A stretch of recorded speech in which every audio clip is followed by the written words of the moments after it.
So brick filming is hard. I mean, I wouldn't necessarily call it difficult. It can be difficult, but it takes a lot of time. And school usually gets in the way, but school's almost over right now for me.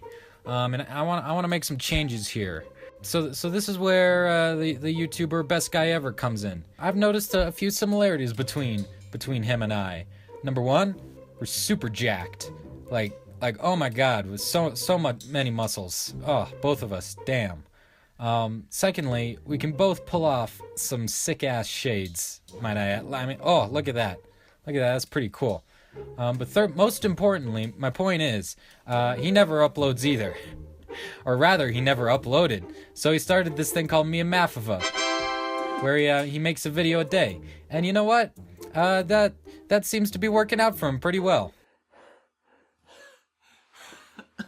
I can't do it.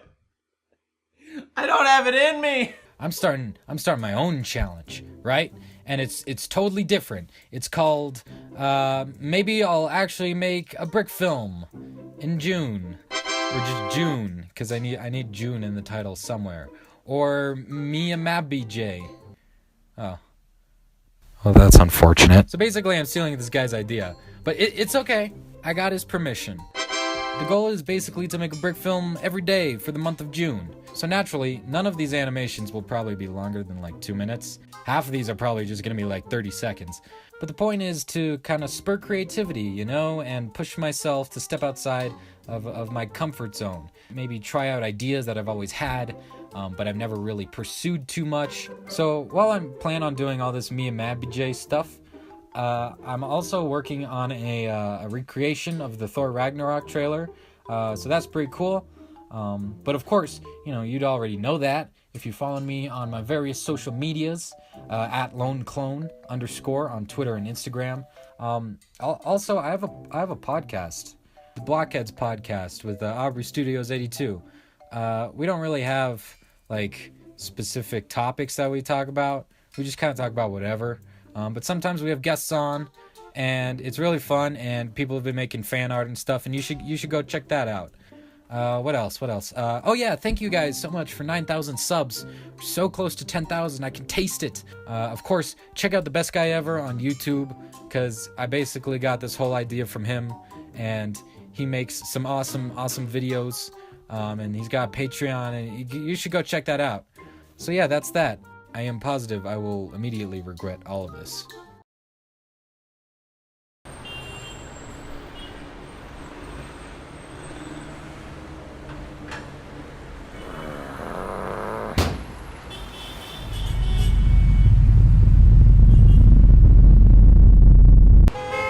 Move, jackass.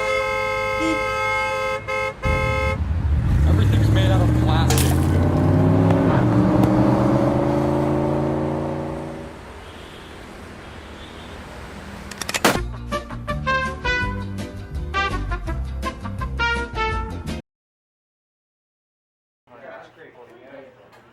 Drink up, boys. This round's on me. Highest starting Rotten Tomato score of any superhero movie ever is in the house. Woohoo! Yeah!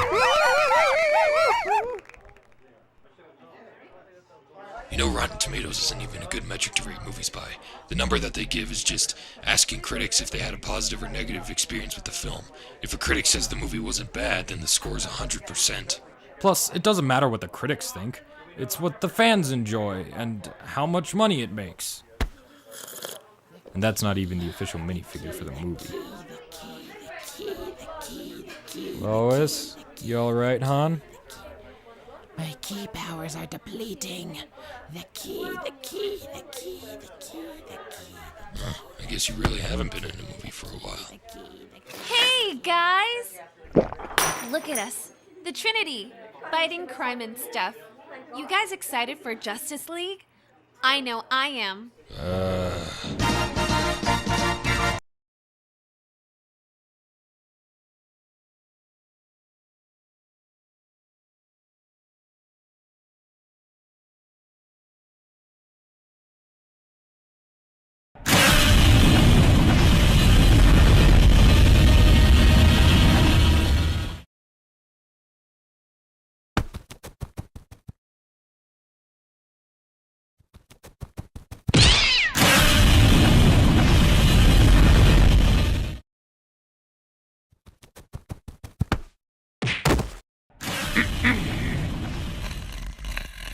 Huh?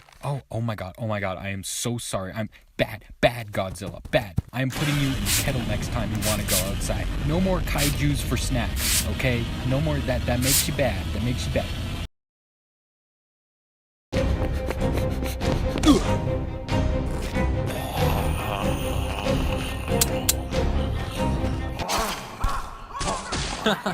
Nerd.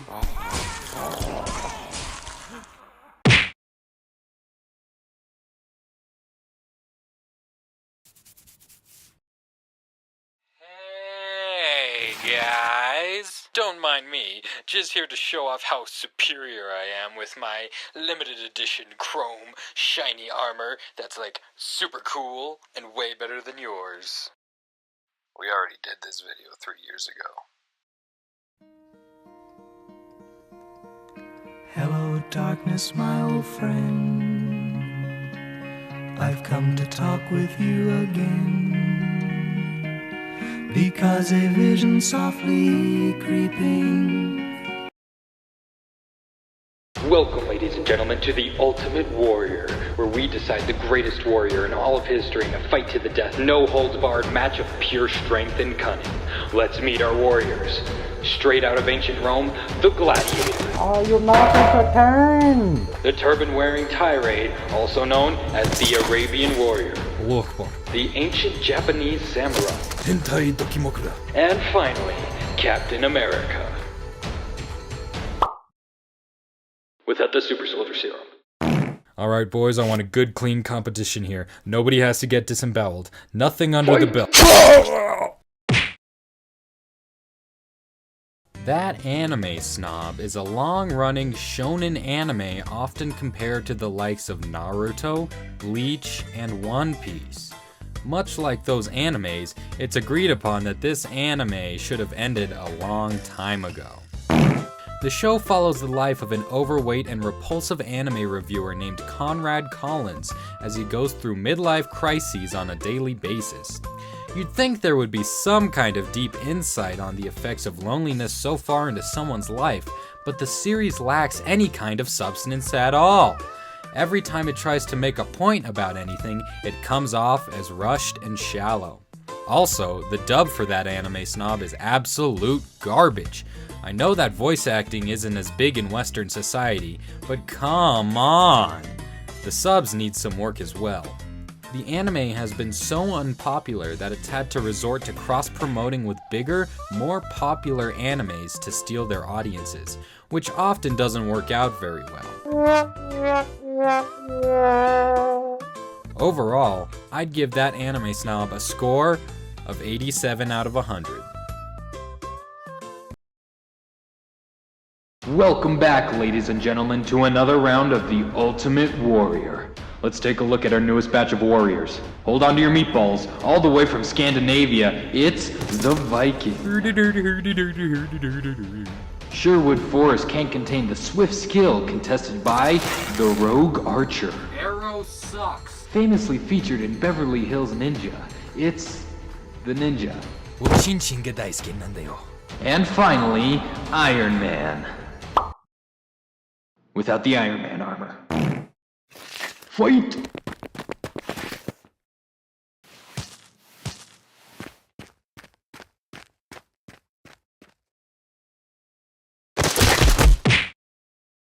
Including seasons 1 and 2, and Legends of Tomorrow, and The Flash, they're all garbage. Everything made by the CW ever is absolute garbage and should not be viewed by anybody ever. You are wasting your life if you watch it. Alright, that was a pretty good take. It tastes a little bit like cardboard at first, and then it just gets worse from there. Some folks are born made to wave the flag. Ooh, they're red, white, and blue. And when the band plays Hail King the Chief, ooh, they point the cannon at you. It ain't me. It ain't me. I ain't no Senator Song.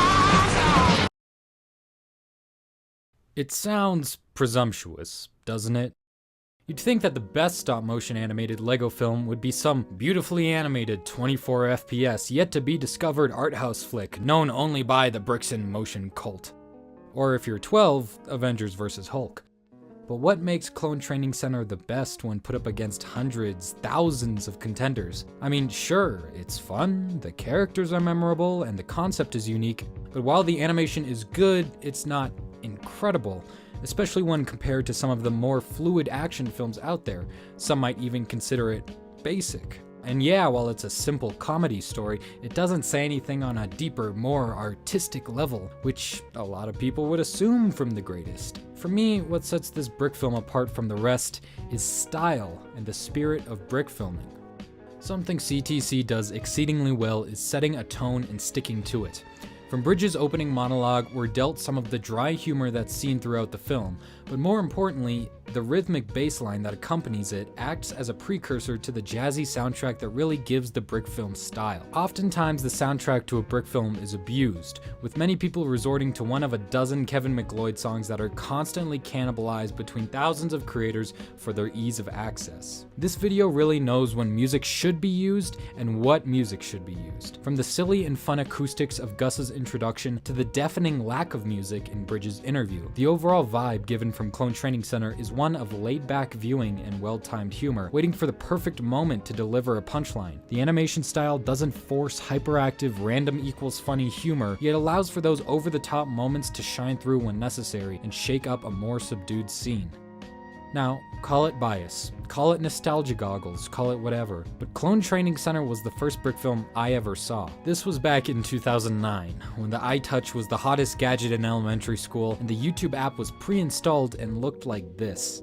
You can only imagine how baffled I was in seeing these toys move on their own. I genuinely thought it was CG up until I learned how stop motion worked years later. Now, one of the biggest criticisms that is often given by brick film purists is that this film is based off a pre-existing licensed property, in this case Star Wars, making it automatically less valuable as a piece of work because it's not original.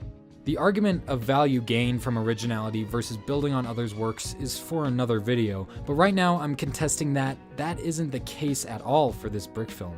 The story of Clone Training Center, while borrowing concepts from the Star Wars universe, is entirely an original property. The only character that came from a work outside the film is Commander Arlen, and that's only because he was already an original character from an earlier Fancy Pants series, LEGO Star Wars: The Ruthless Plan.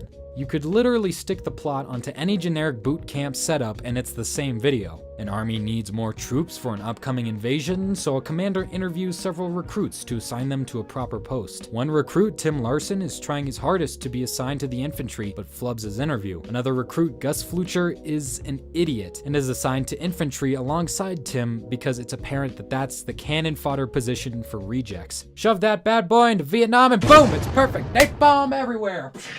Some folks are born made to wave a flag.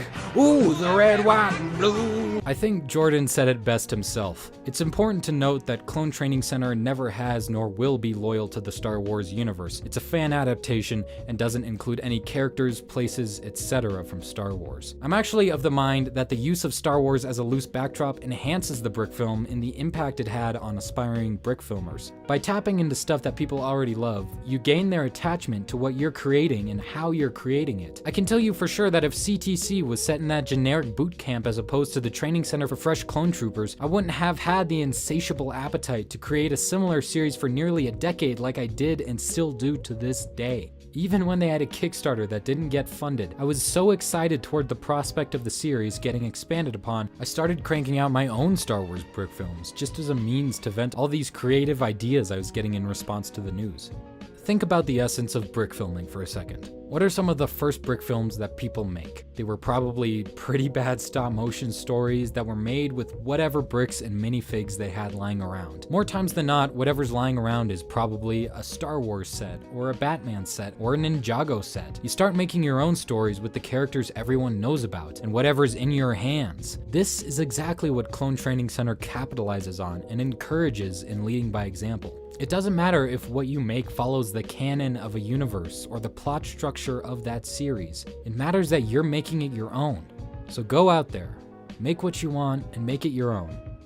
I'm sure Gus would be happy about it. Awesome.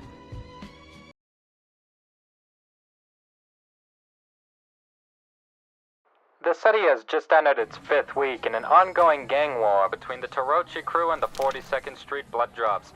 The streets erupt into all-out gunfights. Can I get you anything else? Just a refill on the That coffee, covers our news please. roundup. Back to the finest traditional music this side of the city. So, you one of them? Which side? Either.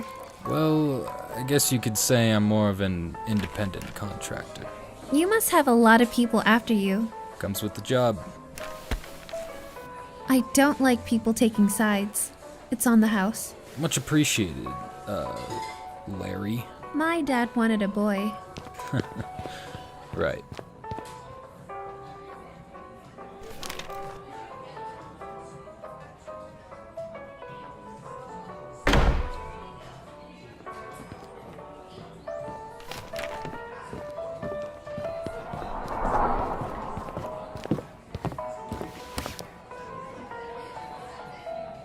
Scene right there.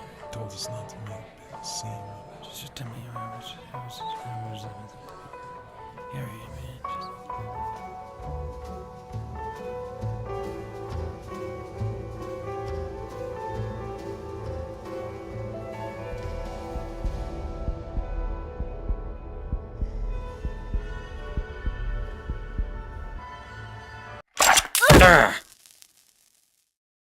Oh my god, I am so sorry!